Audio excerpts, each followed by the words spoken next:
9절입니다. 예수께서 안식 후 첫날 이른 아침에 살아나신 후 전에 7 귀신을 쫓아내어 주신 막달라 마리아에게 먼저 보이시니 마리아가 가서 예수와 함께 하던 사람들이 슬퍼하며 울고 있는 중에 이 일을 알리매. 자, 예수님은 안식 후 첫날 이른 아침에 부활하셨다라고 말하죠.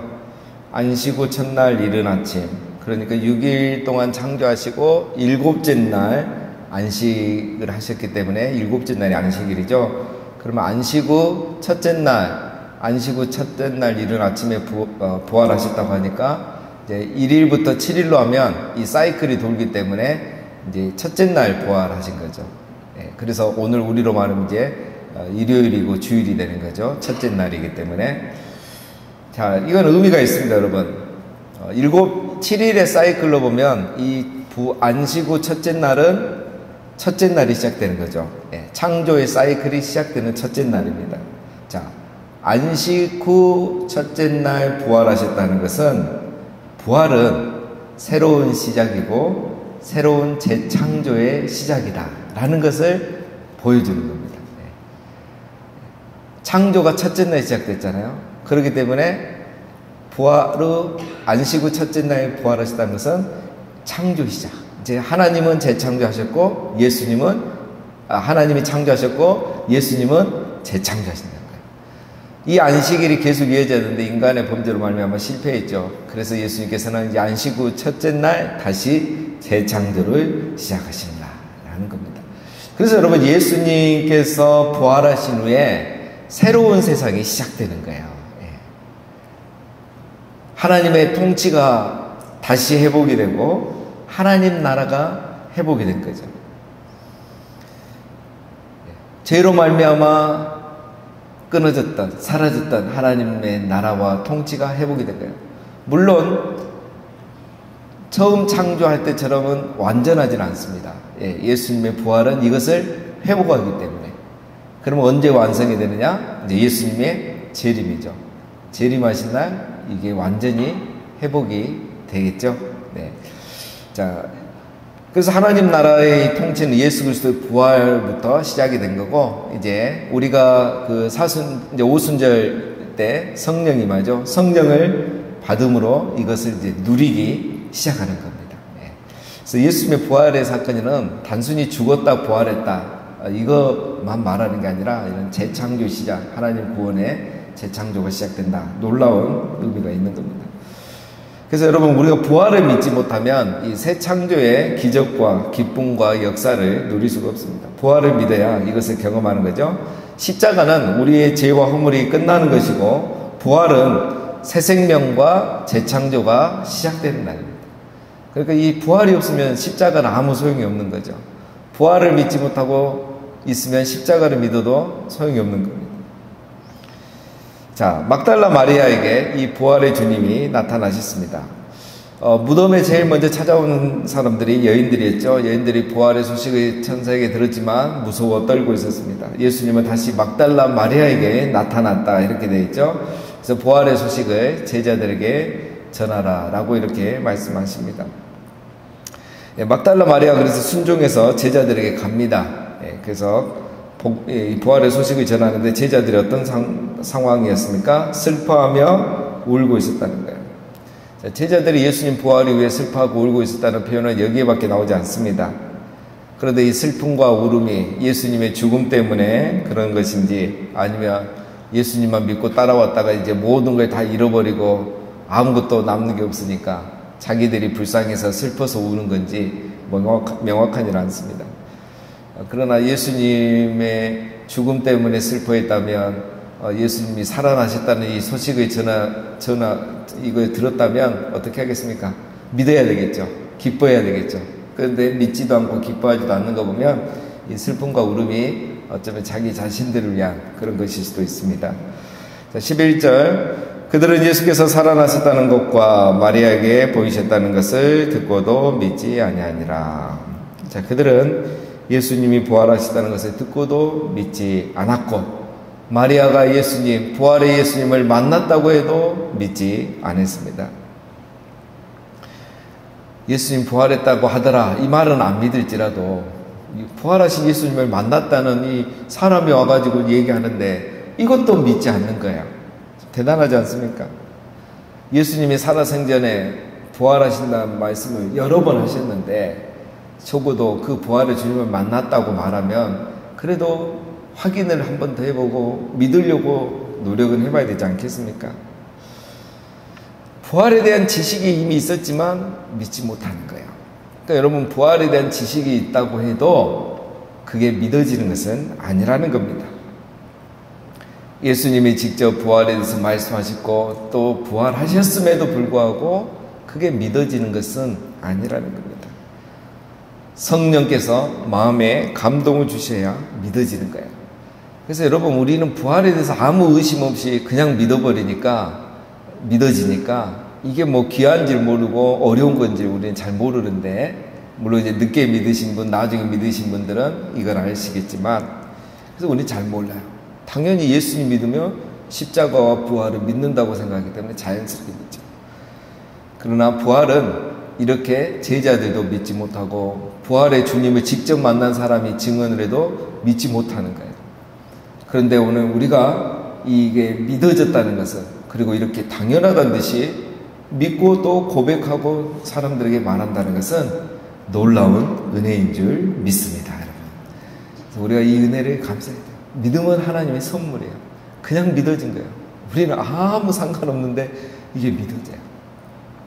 자, 이게 하나님의 선물입니다.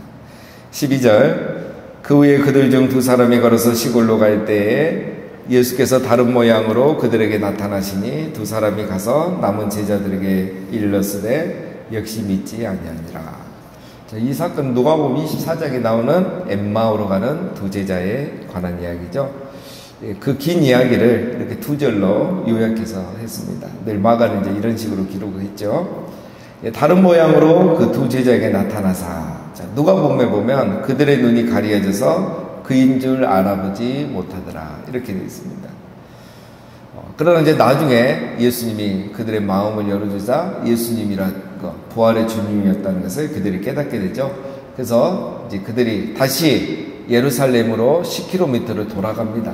긴 길을 걸어가서 부활의 주님을 그들이 전하죠. 그러나 제자들은 이번에 이 두 제자의 이야기를 듣고도 믿지 아니했다 이렇게 되어 있습니다. 누가복음 24장에 보면 이 상황을 더 자세히 설명해 놨어요. 사도들은 그들의 말이 허탄한 듯이 들려 믿지 아니하니. 이 두 사람이 예수님 부활의 주님을 만났다고 얘기해도 허탄한 소리, 쓸데없는 소리, 허무한 소리 같다고 생각하고 믿지도 않고 기도 안 기울인 거예요. 여러분 정말 심해도 너무 심하지 않습니까? 근데 그래도 어쩌겠습니까? 믿으려고 한다고 해서 믿어지는 것이 아닌 것이 부활이라 그랬잖아요. 안다고 믿은 것도 믿을 수 있는 것도 아닙니다. 우리 예수님도 이것을 아시고 제자들에게 직접 찾아오십니다. 14절에 그 후에 11 제자가 음식 먹을 때에 예수께서 그들에게 나타나사 그들의 믿음 없는 것과 마음이 완악한 것을 꾸짖으시니 이는 자기가 살아난 것을 본 자들의 말을 믿지 아니함이니라. 제자들은 이런 상황 가운데 어떻게 있었습니까? 음식을 먹고 있었다고 하는데 다른데 요한복음에 보면은 두려워서 문을 다 잠그고 창문까지 다 닫았겠죠. 그리고 음식을 먹고 있는 거예요. 두려워도 무서워도 살려고 먹긴 먹어요. 사람이 그죠? 이렇게 먹고 있습니다. 그래서 예수님 그들에게 찾아오십니다. 믿음이 없는 것과 마음이 완악한 것을 꾸짖으셨다 이렇게 되어 있죠.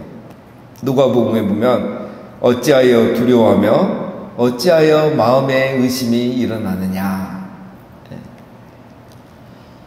그렇게 내가 십자가와 죽음에 대해서 부활에 대해서 이야기했는데 왜 믿지 않느냐, 왜 믿음이 없느냐. 그것도 부활의 주님을 만난 자들이 말했음에도 너희가 왜 믿지 않느냐 이렇게 꾸짖으셨다는 겁니다. 여러분 믿음은 없을 수 있습니다. 그렇죠? 믿음은 없을 수 있고 또 이게 안 믿어질 수도 있죠. 그러나 믿음은 들음에서 나잖아요. 들음에서 나요. 부활의 소식을 듣고 또 부활의 주님을 만난 자들의 증언을 들었을 때는 믿어야 된다는 거죠. 그런데 들어도 안 믿은 거예요. 그것도 부활의 주님을 만난 자의 증언을 들어도 안 믿는 거예요. 그래서 예수님이 이렇게 책망을 하시는 겁니다. 들어도 믿지 않는 것은 이유가 뭡니까? 마음이 완악해서 그런 거예요. 마음이 완악해서. 이미 두 번이나 이렇게 증인, 이 부활의 주님을 본 증인들을 통해서 전해졌는데도 믿지 않는 것, 듣고도 믿지 않는 것은 마음이 완악해서입니다. 여러분, 왜 이렇게 마음이 완악할까? 다른 사람도 알고, 제자들이, 그것도 12제자가. 이유는 하나죠. 성령이 아직 오시지 않았기 때문이에요. 성령이 오셔야 믿어지는 겁니다. 성령이 오시면 우리 마음에 새 마음을 주신다 했잖아요. 부드러운 마음을 주신다 했잖아요. 완악한 마음을 제하시고 우리 안에 부드러운 마음, 새로운 마음을 주셔요.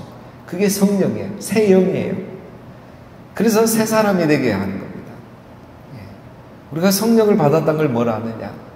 그렇게 완악하던 마음이 사라지고 들으면 들은 대로 믿어지는 거예요. 그리고 순종하려고 하는 거예요. 그게 바로 성령께서 우리 안에 오셔서 완악한 마음을 제하시고 우리 안에 성령으로 충만히 계시기 때문인 겁니다. 그래서 믿음 없고 완악한 그들에게 해줄 수 있는 것은 성령을 보내주신 거죠. 그래서 예수님께서 부활하셔서 제자들에게 나타나셔서 하셨던 말씀 있죠. 너에게 평안이 있을지어다 성령을 받으라 하고 숨을 내셨죠. 성령을 그래서 부어주신 겁니다. 자, 왜 이런 믿음 없고 완악하고 이렇게 말 안 듣는 제자들에게 왜 예수님은 또 성령을 보내주신가? 그냥 미우니까 냅둬 버릴 수도 있는데 왜 이렇게 하시는가? 15절에 이유가 있습니다. 또 이르시되 너희는 온 천하에 다니며 만민에게 복음을 전파하라. 복음을 전해야 되기 때문에 성령을 부어주신 거예요. 성령을 받아서 이걸 믿고 그리고 이것을 전하라고. 여러분, 오늘 우리가 성령을 받고 믿음이 있는 것, 이것은 복음을 전하라고 그렇게 하셨다는 겁니다. 16절 믿고 세례를 받는 사람은 구원을 얻을 것이요 믿지 않는 사람은 정죄를 받으리라. 자, 성령을 주셔서 부활을 믿게 하신 이유는 이 복음을 전하게 하기 위함이라고 그랬죠. 그런데 또 놀라운 일이 있습니다. 여러분. 성령을 받고 복음을 전하는데 믿는 사람이 있고 믿지 않는 사람이 있다는 거예요. 근데 이건 이상한 일이 아닙니다. 왜냐하면 우리 예수님이 복음을 전해도 그런 일이 있었잖아요. 믿는 사람도 있고 믿지 않는 사람 믿지 않았다는 거예요. 중요한 것은 우리가 성령을 받고 복음을 전하면 된다는 거죠. 그래가지고 믿는 사람은 세례를 받고 구원을 받고 믿지 않는 자는 정죄를 받고 심판을 받게 되는 거죠. 그것은 그들의 일이고 오늘 우리가 할 일은 성령을 받았으니 복음을 전하는 겁니다. 또한 약속도 있습니다. 17절에 믿는 자들에게는 이런 표적이 따르리니 곧 그들이 내 이름으로 귀신을 쫓아내며 새 방언을 말하며 뱀을 집어올리며 무슨 독을 마실지라도 해를 받지 아니하며 병든 사람에게 손을 얹은 즉 나으리라 하시더라. 자, 우리가 잘 아는 말씀이죠. 믿는 자들에게는 이런 표적이 따를 것이다. 귀신을 쫓아내며 새 방언을 말하며 뱀을 집어올리며 또 무슨 독을 마실지라도. 자, 이거는 이제 정말 이런 일도 일어났죠. 사도 바울 같은 경우는. 자, 이거는 이제 사단을 정복하는 거. 자, 또 복음을 전하다가 어쩔 수 없이 독을 마시거나 어떤 공격을 받을지라도 하나님 함께 하시고 살려주겠고 지켜주겠다는 거죠. 그리고 병든 사람에게 손을 얹은 즉 나으리라. 전도의 명령만 주신 게 아니라 권세와 능력도 주신다는 겁니다. 왜 이런 일이 나타나는가? 성령이 함께 하시기 때문에. 부활의 주님이 우리와 함께 하시기 때문에 이런 기적과 표적이 필요하면 나타난다는 거죠. 그래서 우리가 이걸 나에게, 우리에게 현재 나타나지 않는다 해서 이걸 우리가 인정하지 않을 필요는 없습니다, 여러분. 이게 필요한 곳에 나타나요. 그래서 지금도 선교지에는 이런 일들이 많이 나타납니다. 19절, 주 예수께서 말씀을 마치신 후에 하늘로 올려지사 하나님 우편에 앉으시니. 자, 예수님이 이 땅에 40일을 계신 후 이제 승천하셨죠. 그리고 하나님 우편에 앉아 계십니다. 자, 이거는 제자들을 떠나신 것이 아니죠. 예수님께서 떠난다고 하지 않으셨죠. 보좌 우편에 앉아 계신다, 이 말은 뭡니까? 예수님이 그곳에서 지켜보고 계시고 제자들을 다스리고 계시고, 그리고 이제는 성령을 보내주셔서 성령으로 그들과 함께 계시는 거죠. 옛날에 예수님은 종교 지도자들에게 이렇게 죽임당하는 그런 예수님으로 계셨지만, 이제는 하늘 보좌에 앉아 계신, 즉 하늘과 땅의 모든 권세를 가지신 분으로서, 만왕의 왕으로서 제자들과 함께 계신 거죠. 그러니까 이것이 내가 너희를 떠나는 것이 너희에게 더 유익이라, 유익이 되는 겁니다. 자, 마지막 20절입니다. 제자들이 나가 두루자는 바일새 주께서 함께 역사하사 그 따르는 표적으로 말씀을 확실히 증언하시니라. 자, 부활을 경험한 제자들, 그리고 여기 생략됐지만 이제 성령을 받은 거죠, 오순절에. 그리고 나서 어떻게 합니까? 나가서 복음을 전파했더니 표적이 일어나고, 표적이 일어나니까 이 복음이 확실한 거죠. 거짓말이 아니란 게 드러난 거죠. 자, 이걸 보면 이제 제자들이 두려워 떨고 도망갔던 제자들이 부활의 주님을 만나고 성령을 받고 완전히 변화되었다라는 것을 알 수 있습니다. 바로 부활하신 후 오신 성령께서 제자들을 변화시킨 겁니다. 여러분, 그래서 우리 기독교의 진리의 핵심, 결론은 뭐냐? 사실은 여러분, 십자가보다 더 중요한 것은 부활과 성령입니다. 우리가 왜 십자가를 그렇고 이렇게 묵상하고 사순절을 보내면서 또 십자가를 길게 묵상하느냐? 그것은 여러분, 부활과 성령을 경험하기 위해서 그렇습니다. 그렇게 안 하면 왜 부활과 성령을 경험하지 못하느냐? 죄를 깨달아야 되거든요. 왜 예수님이 이렇게 고난받고 이렇게 죽으셨는가? 그걸 생각하면 그게 다 우리의 죄 때문에, 허물 때문에 그렇잖아요. 그래서 나는 정말 이분 아니면 살 수가 없구나. 자기 자신을 회개하는 거죠. 내가 정말 죄인이구나. 회개하는 자에게 성령이 임하시는 거죠. 부활의 영이 임하는 거예요. 그래서 십자가가 필요한 겁니다. 십자가가 있어야 부활을 믿고 성령을 받을 수 있게 되는 거죠. 그래서 십자가를 제대로 묵상하면 성령으로 나가게 되어 있는 겁니다. 그래서 우리 기독교 진리의 결론은 부활이고 성령이에요. 이 부활과 성령에 답이 있는 겁니다.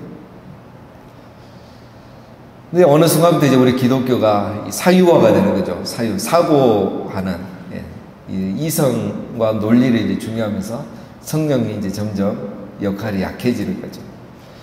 이제 우리 그 교감 목사님으로 계시는 우리 송의원 목사님께서 신약학을 이제 전공하셨는데, 이번에 여쭤보니까 바울이 말하는 성령 신학을 전공하셨더라고요. 그걸 이제 논문으로 쓰신 거예요. 바울이 말하는 여러 가지 이론들이 있는데, 성경의 주제들이 있는데, 특별히 그 중에 성령론을 이제 전공하셨던 거죠. 그래서 우리 목사님 말씀이 그거예요. 결론은 성령이다. 오늘 한국교회가 이래 됐느냐? 왜 우리 기독교가 이래 됐느냐? 결론은 성령이다. 부활하신 이후에 성령을 보내주셨는데, 그 성령으로 우리가 충만해야 되는데, 지금 성령은 사라지고 다른 것만 다 있는 거예요. 그러니까 우리 기독교가 약해지고, 한국교회가 약해지기 시작했다. 옛날엔 기도하고 성령 충만하고, 그때는 부흥했는데, 그때는 기독교가 살아있었는데, 결론은 성령이다. 이렇게 말씀하시더라고요. 맞습니다, 여러분. 결론은 성령입니다. 아무리 예수님이 제자훈련 3년에서도 부활의 주님이 나타나서도 안 되잖아요. 그런데 성령이 임하니까 제자들이 변화되고 사도행전에 그들의 모습이 나타나지 않습니까? 자, 이미 우리는 성령을 받았습니다. 앞에서 말씀드린 것처럼. 그런데 우리가 분주하게 살고 또 십자가를 제대로 묵상 안 하다 보니까 성령의 소욕이 소멸된 거죠. 그래서 우리가 성령의 소욕대로 살지 않고 우리 육체의 소욕대로 살면서 우리 모습들이 이제 연약해지기 시작한 겁니다. 그래서 우리가 날마다 해야 될 것은 또 이런 사순절, 렌트, 이게 사순절이라는 의미잖아요. 이 사순절 기간을 보내는 이유가 그런 겁니다. 다시 한번 우리를 돌아보자. 왜 우리가 성령을 잃어버리고 충만한 성령이 우리 안에 역사하지 못하는가? 결론은 십자가 앞에서 우리 죄를 발견하지 못하고 있기 때문에 어느 순간 우리가 의롭다고 생각하고 잘하고 있다고 생각하고 율법을 잘 지키고 있다고 생각하는 거예요. 우리가 주일마다 이 말씀 살펴보고 있잖아요. 근데 십자가를 묵상해 보니까 다시 성경을 적어보고 읽어보니까 아닌 거예요. 우리 안에 또 죄가 올라오고 죄성이 살아나는 거, 육체의 소욕이 살아나는 거, 그걸 또 발견하는 기간이 이 기간이에요. 그래서 다시 회개하고 주여 우리에게 성령을 부으소서, 이렇게 기도하는 기간이 지금 사순절이고, 이렇게 기도하는 분들은 부활주일이 남다르겠죠. 정말 은혜로운 주일이 되겠죠. 자, 그래서 우리도 다시 회개하고 또 성령의 충만함을 받고, 그래서 성령이 우리에게 말씀하신 대로 이 부활의 소식을 증거하면서 살아가시는 우리 모두가 되시기를, 또 우리 그런 우리 교회가 되기를 주님의 이름으로 축원드립니다.